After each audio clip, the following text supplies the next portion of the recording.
Break के बाद एक बार फिर आप सभी का स्वागत है। फकीर के चोले में छिपे बैठे छांगुर बाबा का छल डिकोड हो गया है और धर्मांतरण वाला कोड सबके सामने आ गया है। जातियों के हिसाब से धर्म परिवर्तन करवाने वालों को पैसे देने वाला जलामुद्दीन उर्फ छांगुर बाबा ने पूछताछ में कई बड़े खुलासे किए हैं। साथ ही साथ करोड़ों की फंडिंग की भी जानकारी बाबा से मिली है। टारगेट धर्मांतरण वाला छांगुर बाबा, विदेश से फंडे, छांगुर का देश में षड्यंत्र, लग्जरी कार, फंडिंग 100 करोड़ पार, जाति के हिसाब से रेट फिक्स, पुलिस के हत्थे चढ़ा छांगुर। यूपी में ढोंगी बाबा का पर्दाफाश हो गया है, जो पीर फकीर का चोला ओढ़कर धर्म परिवर्तन की दुकान चला रहा था। छांगुर बाबा लंबे वक्त से यूपी एटीएस के रडार पर था, लेकिन आखिरकार बलरामपुर से आरोपी को पकड़ लिया गया। वहीं पुलिस की जांच में खुलासा हुआ है कि धर्म परिवर्तन के नाम पर छांगुर को विदेश से फंडिंग की जा रही थी। यह फंडिंग खास तौर से पाकिस्तान से हो रही थी। सबसे हैरान करने वाली बात यह है कि यहां जातियों के हिसाब से धर्म परिवर्तन के लिए रेट फिक्स था, यानी ऊंची जाति वालों के लिए रेट अधिक है, जबकि पिछड़ी जाति के लिए रेट कम थे।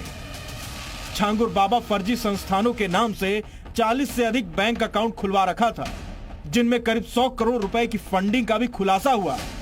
जांच एजेंसियों के मुताबिक छांगुर बाबा खुद को हाजी पीर जमालुद्दीन बताता था। लड़कियों को बहला फुसलाकर जबरन उनका धर्म परिवर्तन कराना ही उसका मकसद था। छांगुर 40 बार पाकिस्तान समेत कई इस्लामिक देशों का दौरा कर चुका है। फंडिंग का इस्तेमाल छांगुर अपने ऐशो आराम के लिए करता था। उसने शोरूम, बंगले और लग्जरी गाड़ियों जैसी संपत्ति खरीद रखी थी।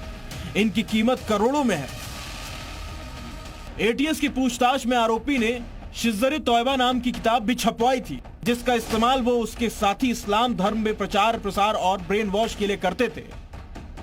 जलाउद्दीन की काफी समय से तलाश की जा रही थी। फिलहाल पुलिस आरोपी से पूछताछ में जुटी है और इस साजिश से जुड़े लोगों की तलाश में है। Bureau report, Zee media.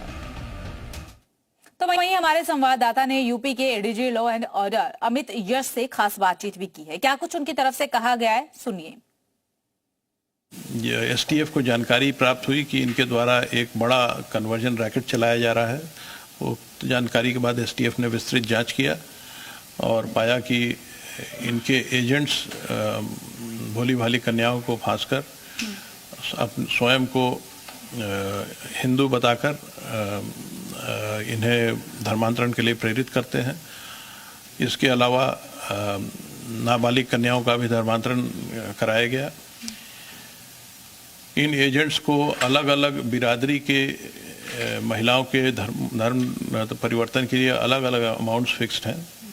इसके साथ ही ये भी जानकारी हुई कि लगभग 40 अकाउंट्स इस गैंग ने खुलवाए, जिसमें 100 करोड़ से ज़्यादा की विदेशी फंडिंग प्राप्त हुई है। इस गैंग के लोगों ने 40 से 50 बार विदेशों की यात्रा की है, जिसमें ज़्यादातर इस्लामिक देश हैं।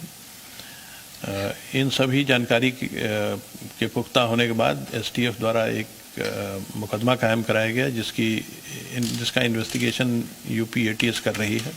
इस प्रकरण में यूपी एटीएस द्वारा 2 व्यक्तियों को गिरफ्तार किया जा चुका है और आगे भी साक्ष्य संकलन जारी है। और